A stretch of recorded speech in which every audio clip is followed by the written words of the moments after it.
But that's not why we're here. We are here to talk about your idea that has blossomed into this wonderful thing. It's called the Chell. Maybe you want to give a little backstory on that. Yeah. Um, it makes me pretty excited that it's kind of grown to what it is so far, and we're still so early. But for me, growing up in Truro, played a lot of hockey in the area, minor hockey, like nothing crazy. But it was always a big part of my life, and just having fun with hockey was important to me. After you're done minor hockey, you can play some junior if you're good enough, and then from there you're kind of left to nothing. And after I went to university, I came back to Truro and tried to play some hockey in the area. At the time, there was the DeBert Commercial League, excuse me, and so I played out there, and it was 5-on-5 on the DeBert ice. It's the DeBert rinks. It's got its place in Truro. I don't know if it's meant for male beer league hockey, 5-on-5, and so I just remember always taking a lot of stick work, which is whatever. It comes with some of the territory, but I just remember it not being a super enjoyable experience out there for a few years, and maybe just not want to play. So I ended up not playing. I played out there with actually the Party Ice, we'll call them, the original Party Ice team. Great group of guys that, they're still playing together today. They're playing in the Chell this year, and looks like the Summer League as well. But if that then morphed into a 4-on-4 league out in DeBert, and I don't know if I think I may have refed. I think I refed out there for a couple of those playoff games, and it was a much smoother game. I will have to say that was a good adaptation they made. I didn't play in it. It looked more, skill based, speed based, because there's a little bit more space on the ice, and I think that was good. And then COVID kind of came, and I think the league changed hands a few times. I don't know all the backstage stuff. And then COVID came, shut the league down for a bit, and then I just said, you know what, I want to play some rec hockey. I want to build something that I think is the most enjoyable product I can make for guys. And so here we are with the Colchester Hockey Elite League. It's been a lot of fun. I definitely put way too much time in it for the return that I get, but I'm definitely passionate about it, I guess, which is, just who I am. You can really see it on your face just when you talk about it. It's almost like you're a kid waking up Christmas morning to know that, hey, there's what. So let's just go here. Winter League so there's two divisions. We have a competitive division and a recreation division. There's some skill caps there for each division where you're allowed to play and whatnot. But we had 6 teams in the competitive division, and that's 20 guys. That's 120 guys that all Wow. now have a pretty competitive place to play hockey in. That's huge. That's a lot. Then you add in the rec division, 3 teams there, which was smaller than I wanted, but it's a start. And I think we're already seeing growth for next year. There's people talking about the rec teams next year. And it was a fun place to play. I got to play in both divisions, and both offered their different, pros and cons in terms of like play style. It depends on what you're looking for. But yeah, I was super happy with both the products that we were able to get for this year. And I only think it's going to grow. And so the same thing you just mentioned, last summer, we had 5 teams. That was the very first, came out of COVID. Let's do something here, throw a summer league together. Guys have been kind of itching to go. We had 5 teams last summer. And then this summer, I have 9 teams interested in signing up. And that's without one of my faithful, the Macintosh Marksmen. They're unable to get something for the summer. So that's 9 without them included. So that's pretty substantial. I don't know if all 9 will go through. That's just what happens. But I'm confident to get 6 at least, and then hopefully, 8 would be, I think, a pretty awesome summer for the guys. It goes a long way when guys just continue to want to play. There was a time here a couple weeks ago we talked, and we didn't know if there was going to be a summer league. But getting back on point, so I'll just touch base back with last summer. I was lucky enough to play for the champion Endeavor Wave Nutrition. Shout out Endeavor Wave. Thanks, guys. Um, it was really fun. It was really great. It was competitive. It was fun. It was fast. Great group of guys. I have to tip my hat again to the referees because without them, we don't have a league. And I was the first one. I yelled at the referees a few times, and I need to learn to bite my tongue. But those guys certainly. So I'm going to give a quick shout out to those guys for what they do. That was huge. They were big this winter too. I know there's a big lull where it was hard to get the referees because they're busy with their other leagues, and some of them prioritize their junior A stuff and high school stuff, like high profile reffing games, which I understand. Um, but yeah, it was great, really good, and the timekeeper, he's huge too, man. He's Michael Michael's Sachs. a good guy. He'll do as many games as he can, and he's great. He puts in more effort. Like, he's the kind of guy you want on the team because he puts more in than what he's asked, and you know that's intangible, I guess you could say. So when you really dig deep into it, like you have a selling point of a competitive league, uh, a large number of teams, or we're eventually getting more as every year comes. Referees, stop time, which is huge. Not many rec leagues say they play stop time, and I will tell you, I played this year once. It is great. It does not like seem super slow. It is just great. We also have a running website, a running Instagram page. We keep stats. Not many leagues do that, especially at our age. It's true. It's true. And that's those are like the little details that I'm trying to include, trying to make sure that we focus on. I know there's guys that don't care, like, no, there's guys that won't care to listen to this content, but there are the guys that will care, and there are the guys that, like, this is their hobby, this is a passion for them. I mean, guys, I guess guys like me a little bit, where it's kind of fun just to follow along to the leading goal scorers, or I love the goalie categories too.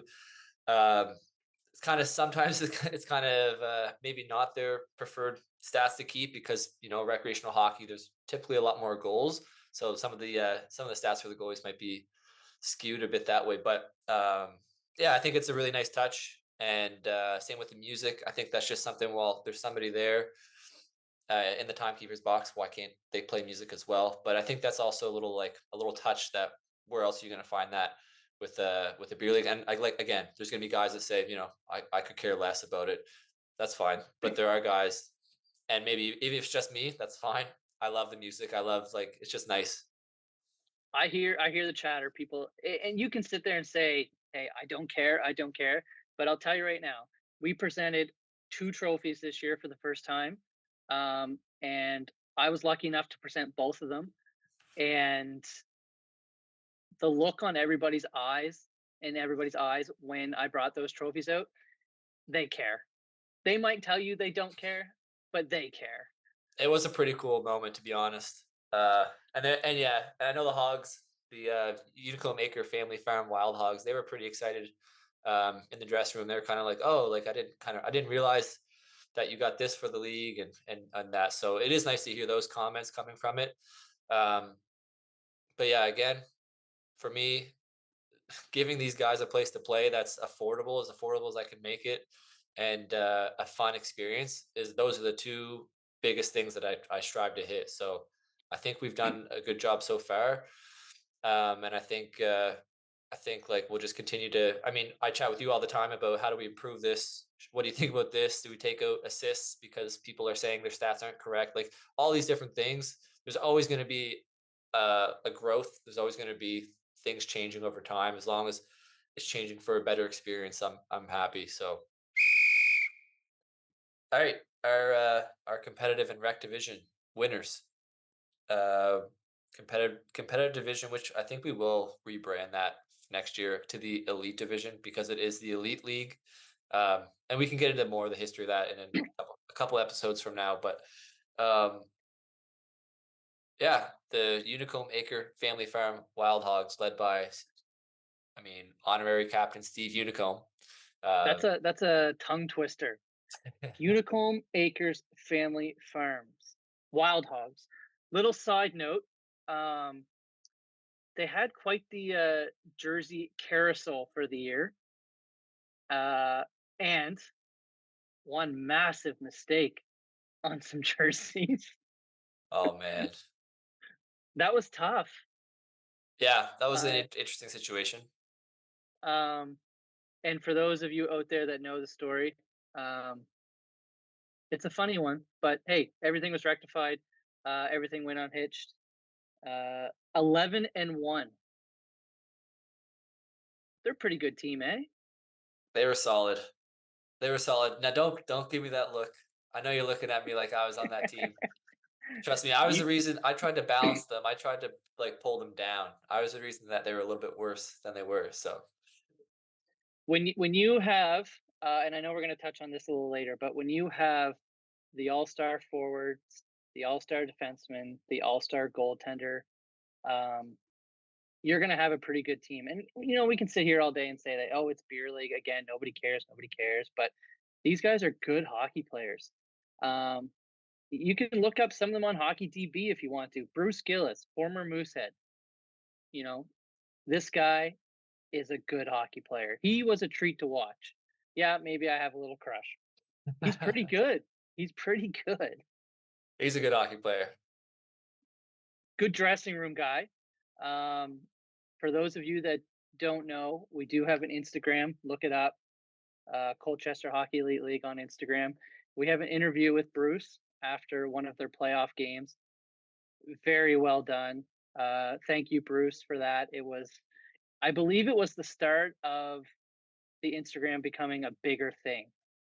That you're That right was though. I think you're right because that post we may have had an interview before that.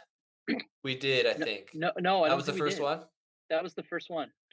And that one blew up. That one had like for that little small Instagram page. I think we surpassed 500 views. More recently though, with the interviews, I mean, Reese's did fine. He was holding the cup in his. That one did all right. But Ben Bootlier, who is the true captain, I guess, of the Unico Maker Family Farm Wild Hogs, but his interview is blown up. Anyway, I think it's going to reach 1,000, which is, I mean, it's probably small, but it's pretty cool for our little small I little think that's pretty page. good for us around here. If you can Yeah, get 1,000 people looking, watching your stuff, you're doing something right. And I think if you look, since we're on that topic, if you look at the 3 or 4 that we've done, they've certainly gotten better every time.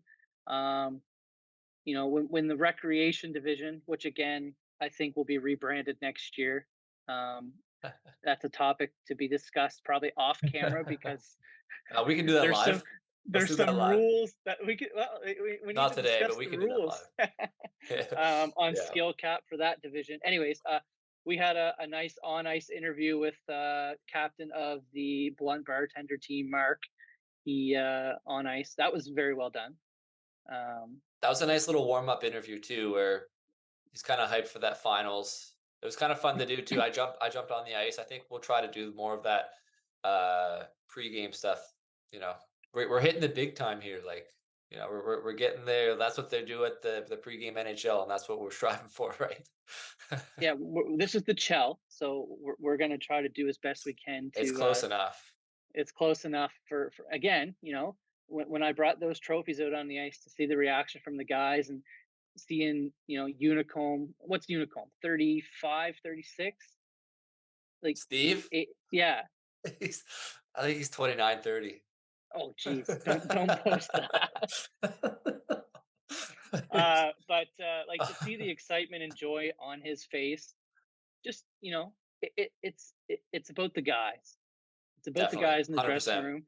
And getting back to talking about the 11-1 Hogs, again, I stress that record because it's very good. Um, and that was a team in that dressing room, and they really showed it on the ice. And I was lucky to be enough in the dressing room for a short 5 minutes after they won, and the excitement and joy was just like I see this commercial on TV. They're just showing the Stanley Cup. McCarr, McKinnon lifting and smiling. It was the same thing. So Yeah. these guys really care. They came together. They played well. Um, I think we have to give a shout out to the former Party Ice team, the Maritime Fuels team, who also had an exceptional regular season. Just couldn't put it together in the playoffs for some reason. It just didn't work out for them in the playoffs. Yeah, they ran into a hot Macintosh team. I think Colby Lansleeve kind of came on to Macintosh. He was on the roster all year, but he came on more, once you get to playoffs, the big guns start rolling out. So he started coming out more often. So I think he hit a hot, the marksman team, and they were rolling and they look good. They look I good. mean, how can you not cheer for a team when they have Dylan in net? He's a guy that everybody loves off the ice and a guy that everybody hates on the ice because he's so big and takes up so much of the net.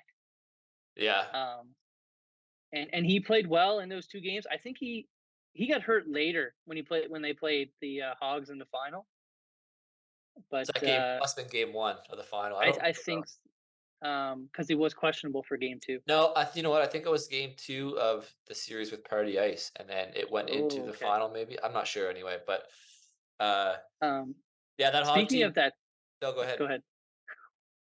You got it. That was bad. Edit that. All right. I was just gonna say it's you can add into the talk about the league, talking about a league that has playoffs, and not just one single game, but a best two of three series, and emotions really show on teams in when the playoffs come around. It's just like Yeah, the NHL, like good and bad. it's good and bad. And you know what? It wasn't terrible. We had a few suspensions. I think you got to do that to keep the league clean and don't lose. You don't want to lose control of the league in year Can one. I wait? I got to put something out there. I just Yeah. want to anyone that does see this clip, the league commissioner. I'm not making the calls on suspensions. That's being consulted with multiple people. So don't hate me.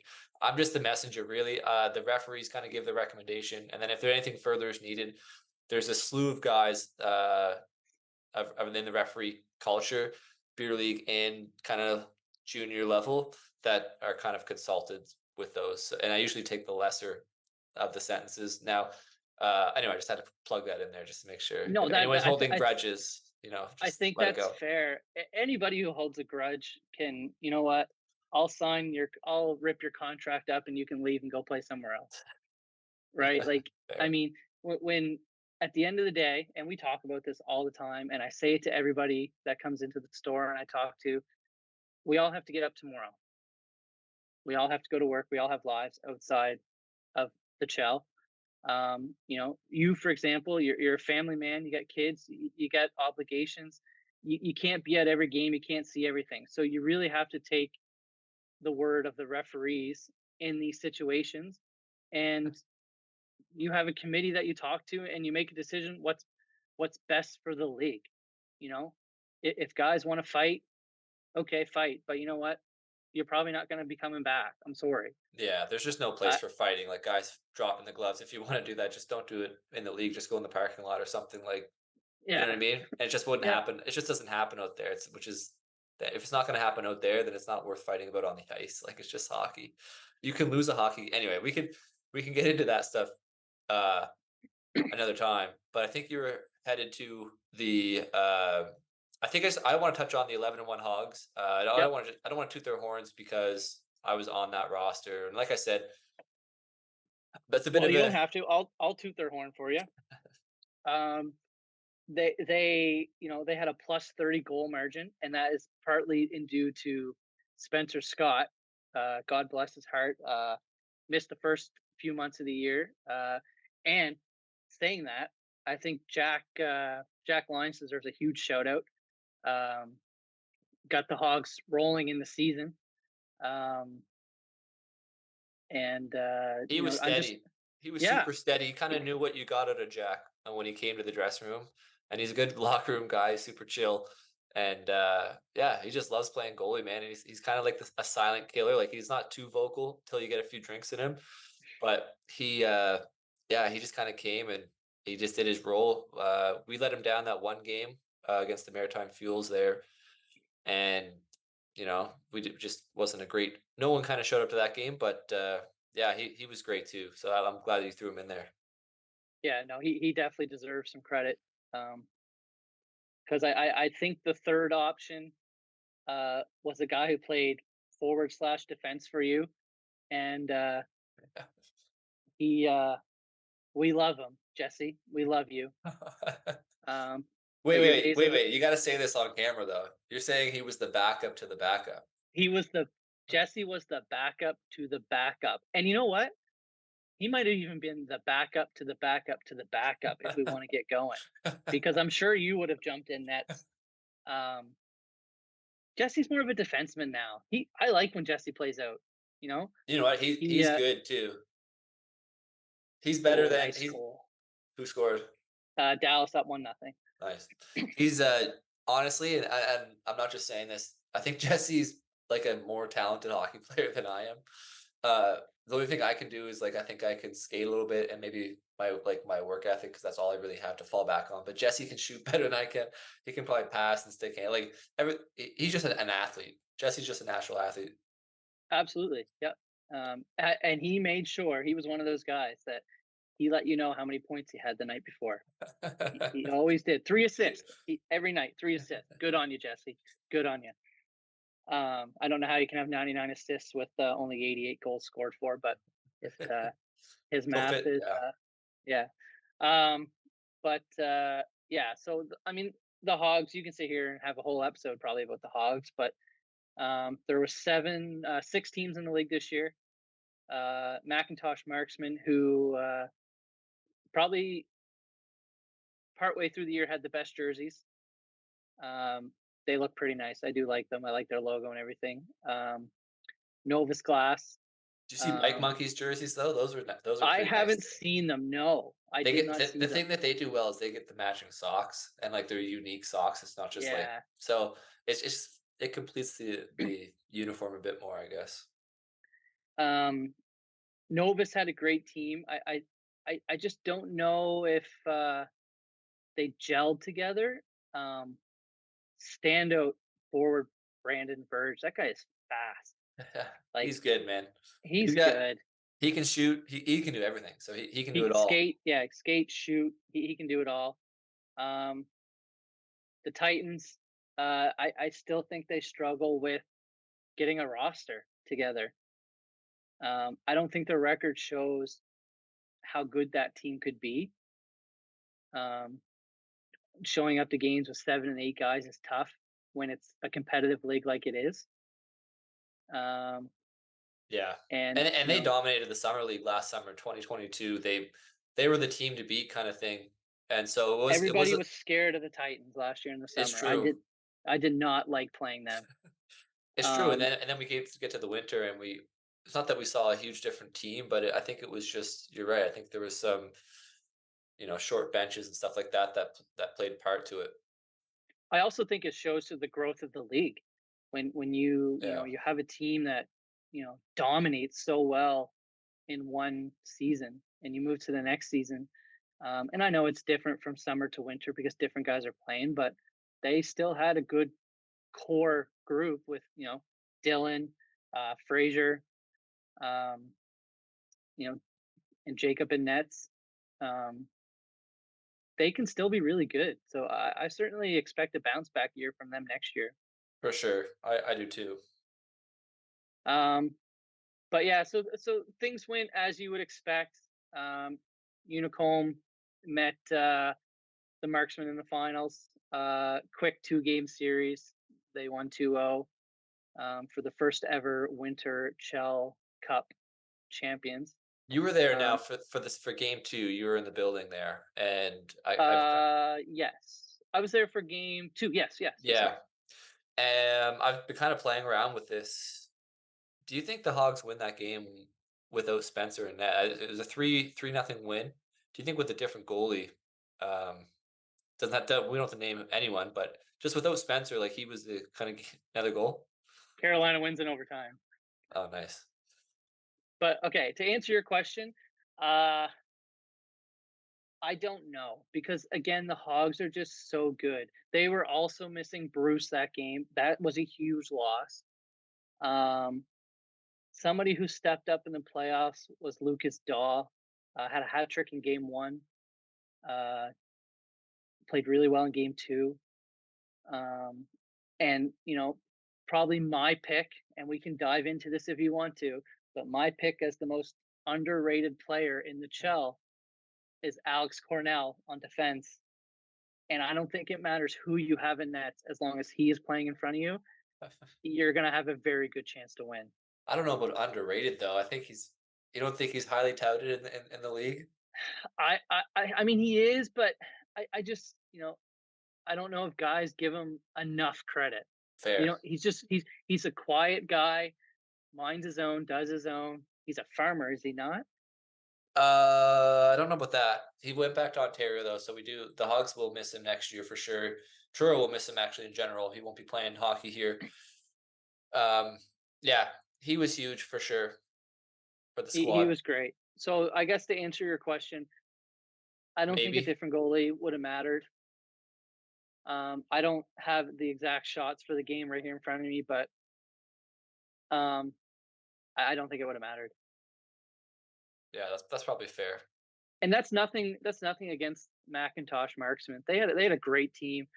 There's a couple guys on that roster, Matt Calder, Ryan Tompkins.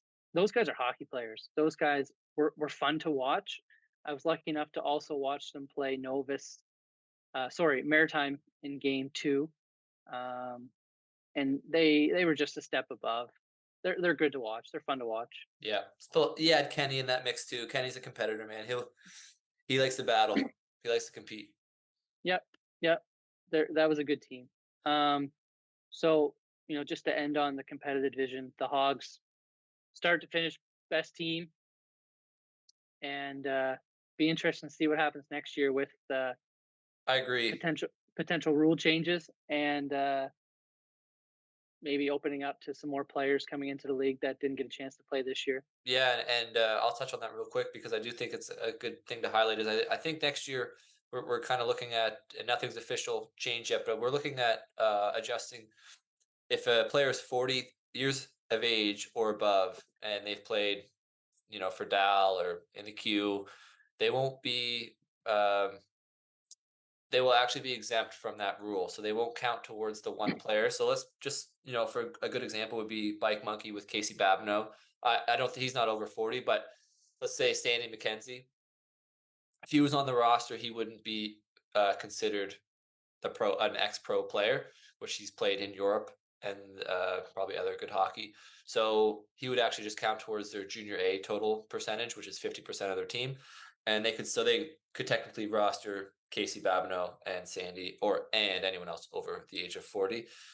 I think that should help, and I think that makes sense. I do think that makes sense. Like Sandy's like still really, really, really good. So I think that has to be taken into some consideration, which, the 50% rule of junior A per team, which no team was really close, but I think having something in there makes sense. Um, and then also a guy like Bruce, I think he's, on the better side of 35. He's not quite to that 40 range yet, I think. And he's a guy that's, again, obviously super, super, super good. So once he hits that 40 age mark, I think he'll still be just a strong hockey player. So I still think it makes sense. But that's a It proposed does. rule.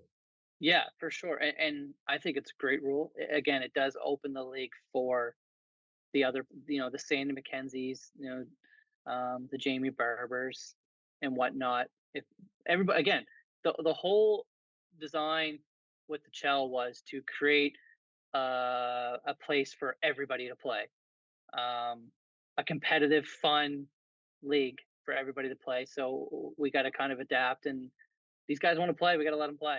That's We got right. to let them in. Yeah, that's right. Sign the contracts. Come play. And I think it makes sense. I just want to review the first team All Star for the competitive division before we move on. That forward line, we have Ryan Tompkins, Bruce Gillis, and Brandon Verge. I mean, that's pretty loaded. Like that's a loaded top line. Yeah, I would almost beg to differ. You could throw them on the ice right now and be one of the better junior A lines. Mind you, they are older and whatnot, but that's a good line. That's tough, and the thing I really like about it is that they all play for different teams. That's like Yeah, as a league organizer, you really just want, you know, parity of the league. You want balance, equilibrium, and I think that's like all three of those players are on different squads, and that wasn't, these teams weren't picked with any intention. It's just kind of like this is who we think the best three players forwards were this season. And I do think I just want to mention actually. I know we'll move on. We might come back to that. Defense for the first line: Alex Cornell and Kenny McGinnis. Kenny was a bit of a hybrid player. He played some forward. I know he played forward most of the Hogs series, but this guy usually plays defense. Must be when he wants to step it up a notch. He wants to play some forward and put the puck in the net. But two solid hockey players there too. yeah. Like I couldn't imagine playing against a team with those two on defense. Like Cornell is just again. I think he doesn't get talked about enough. He probably will now, but he was. I was lucky enough to play with him last year in the summer. Um, I don't think we win without him. You're right. You're Um, right. you know, Kenny, like I played against Kenny last summer, and it's like a freight train coming down through center when he's coming. Like he just picks up the puck, smart. He knows what to do, and he, he's just an overall great player. Um, go ahead. I just want to round out that top line with Spencer Yep. Scott. Is that any Yeah. surprise? And like, I mean, the guy has his own battles last year and misses the first half of the season, comes back and doesn't lose a game. I think he went 9-0. That's Uh, tough. that like and as a guy that I talked to Spencer a little bit, and a guy that challenges himself every time. It doesn't matter if it's a Sunday skate or a Wednesday night Chell game. This guy puts everything on the line, and it shows. It shows.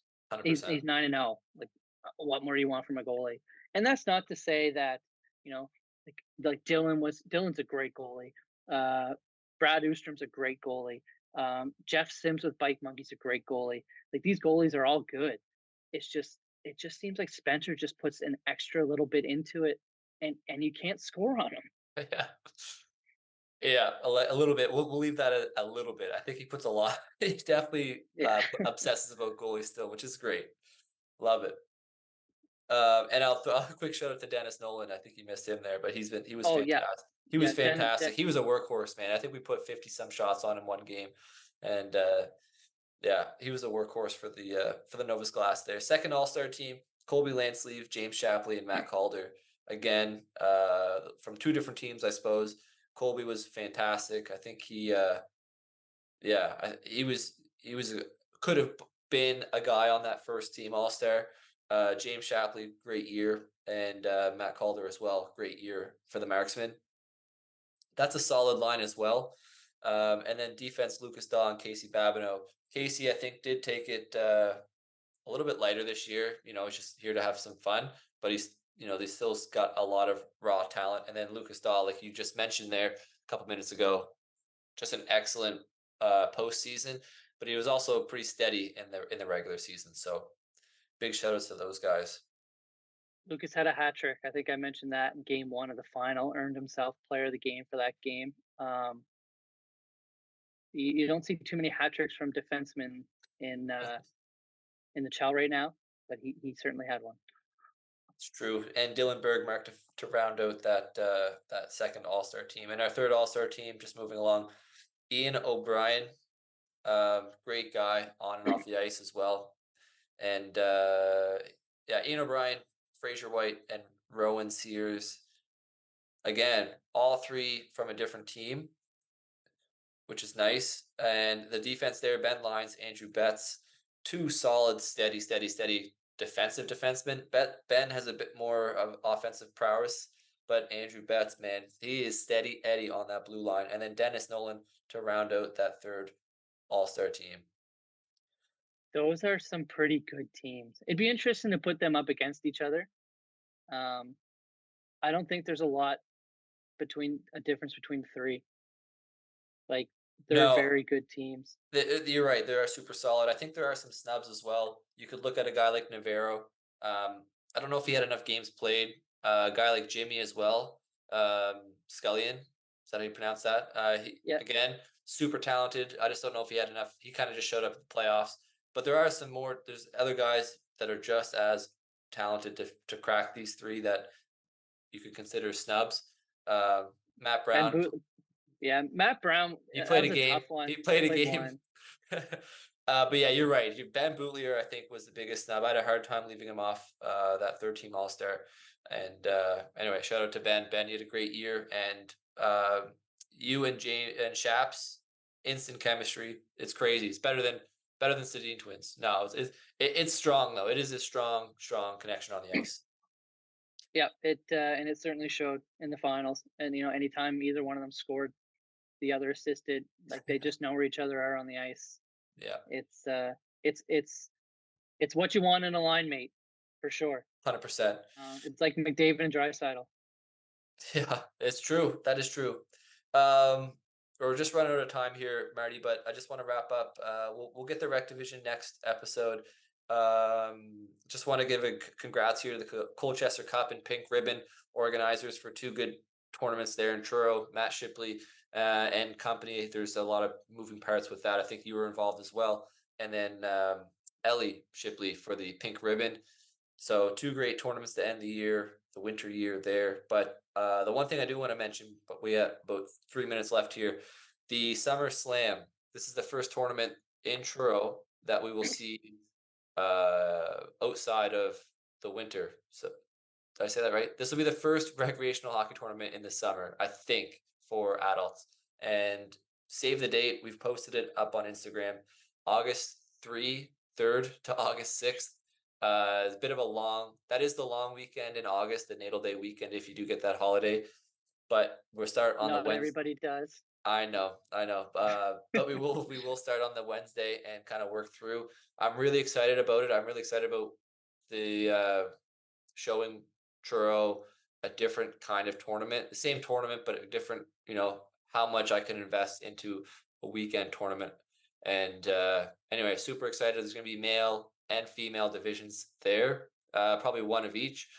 But all teams will make a semi. We'll play an A. The top 4 will play an A semi in the male division, and the bottom 4 will play a B semi. So everybody, whether you're a strong or weak team, will have a game on Sunday or in the semi, and you have a chance to play for a final. So I think that's a really nice way to do a tournament. There's going to be some other things thrown in there that I think will add to the experience. The games will be longer. We'll do 220 stop, just like my winter league there, and summer. And some other touches, but I just wanted to make sure we brought that up here. The Summer Slam tournament, first weekend of August. First weekend, yeah, August 3rd to August 6th. Yeah, it's going to be good. Go ahead. No, sorry, go ahead. I was just going to say it's something really to look forward to, because it's a segue into what we expect to be a very good and competitive winter season. It also opens up for the potential expansion to have either co-ed or female divisions come into the Chell, which I think is something that might be brought up in the future. So, and just considering sitting here talking about the summer league that will start here in the next couple of weeks, and the potential of 9 teams. As somebody who worked and helped out Matt Shipley in the Colchester Cup, that tournament is very well run. We have some big shoes to fill if we're going to replicate what they do. But I think it's going to be great. I think we can get a good number of teams. I think it's going to be great. It'll be fun. SummerSlam, August 3rd to August 6th. Yeah, will be a good tournament, and really looking forward to it, Marty. Thanks for your time tonight. Enjoy the playoffs there, and we'll be in touch for episode 2 here on the Colchester Sports Podcast, where we talk Colchester Hockey Elite League, but other sports around the area. Today was just happened to be the Chell. So thanks so much, Marty, and thanks for listening. Matt. Have a good night. We'll catch you guys next time. Sinks the basket. In your life have you seen anything like that?